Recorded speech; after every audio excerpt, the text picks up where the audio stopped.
tell me that I'm never. Saudara yang amat dihormati, salam sejahtera dan selamat datang ke channel Fels Lifestyle. Saudara-saudara, ini satu kejutan untuk Kerajaan Perpaduan dan juga calon Pakatan Harapan di PRK Dun Sungai Bakap.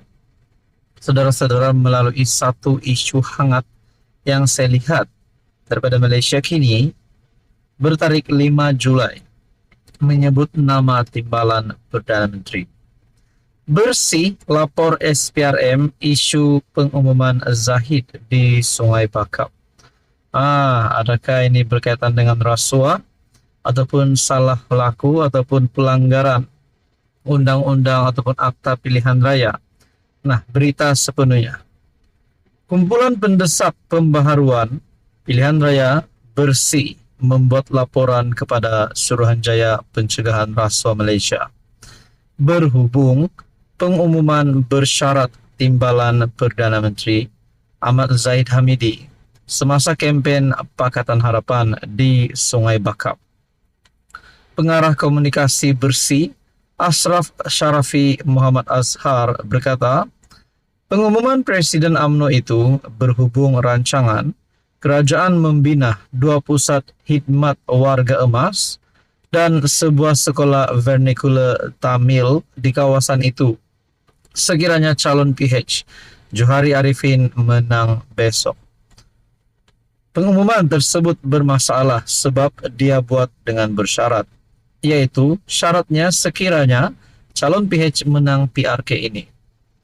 Dia berkata pengumuman itu bertentangan dengan Seksyen 10 Akta Kesalahan Pilihan Raya yang menetapkan sebarang pengumuman yang dibuat tidak boleh disertakan dengan sebarang syarat.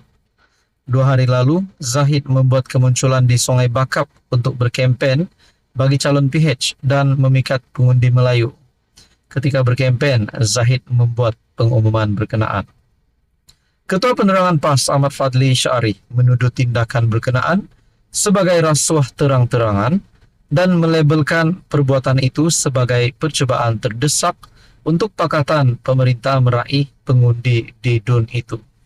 Saudara-saudara, memang kalau ada dibuktikan Zahid bersalah, yang bersalah itu kenalah dikenakan tindakan undang-undang.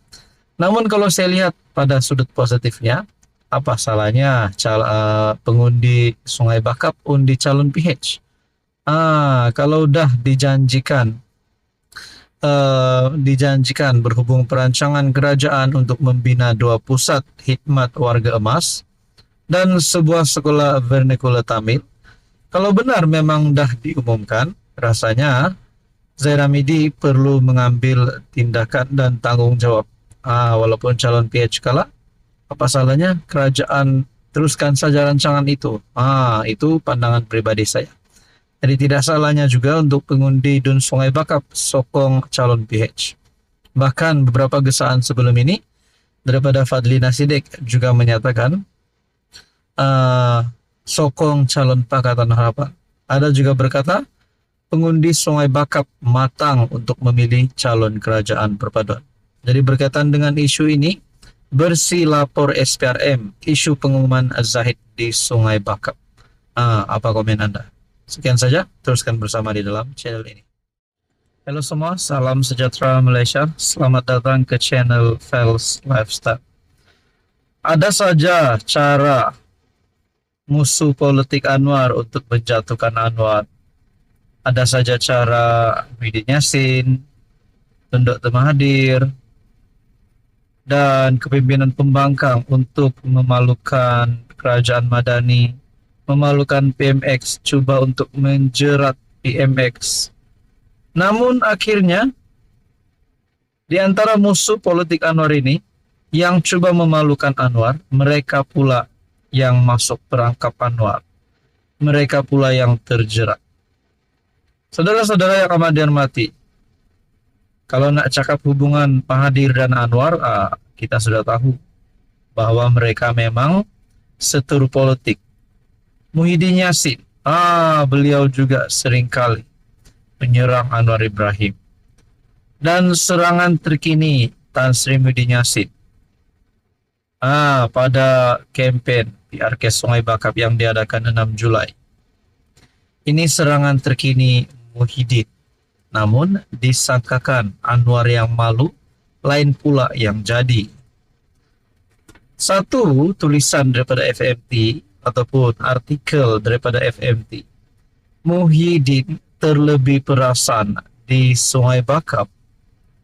Pengerusi PN dakwa pentadbirannya terbaik berbanding tata kelola Anwar Ibrahim yang dikatakannya caca marba. Saudara-saudara dipersilakan untuk komen. Kerajaan mana yang baik?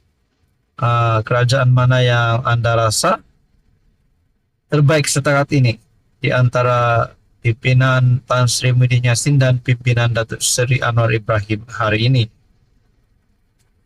Serius sangat ke saya nih, tanya pengerusi PN Muhyiddin Yassin kepada hadirin di pertengahan satu ceramahnya dalam kempen PRK Sungai Bakap, seolah-olah baru tersedar jika ucapannya membosankan mereka. Membandingkan tempohnya sebagai menteri dan Perdana Menteri 17 bulan, Muhyiddin mendakwa kerajaan perpaduan hari ini tidak ambil peduli dan tidak mengutamakan kebajikan rakyat.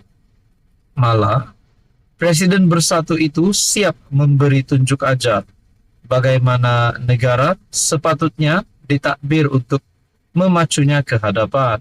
Wow. Ironinya, kita tidak ingat jika kepimpinan singkat Muhyiddin selaku PM8 1 Mac 2020 hingga 16 Ogos 2021 ada mendapat pengiktirafan antara bangsa atau tidak ketika pandemik COVID-19 sedang menggila. Lazimnya, kalau kita bagus, biarlah orang lain yang memperkatakannya daripada masuk bakul angkat sendiri. Nah, apa yang saya nak ambil daripada tulisan ini? Presiden bersatu itu siap memberi tunjuk ajar bagaimana negara sepatutnya ditakbir. Kalau begitu, baik Muhyiddin Yassin sokong PMX saja. Baik Muhyiddin Yassin dan bersatu sokong kerajaan perpaduan bersama-sama di dalam kerajaan supaya ada kestabilan politik. Karena kata Presiden bersatu siap untuk memberi tunjuk ajar bagaimana negara sepatutnya ditadbir. Nah, persoalannya, adakah Muhyiddin Yassin layak untuk bekerja sama dengan Anwar Ibrahim? Dan yang kedua, mahukah bersatu dan Muhyiddin Yassin bekerja sama dengan Anwar di sebalik serangan yang diterima oleh Anwar daripada Presiden bersatu itu? Tulisan ini sekali lagi menyebut, sebaliknya apa yang lebih diingati ialah pelaksanaan perintah darurat dari 11 Januari 2021 hingga 1 Ogos 2021 yang bermakna kerajaan pimpinan Muhyiddin ketika itu berpotensi bertahan selama sekurang-kurangnya 7 bulan lagi ketika ramai MP yang berura-ura menarik sokongan.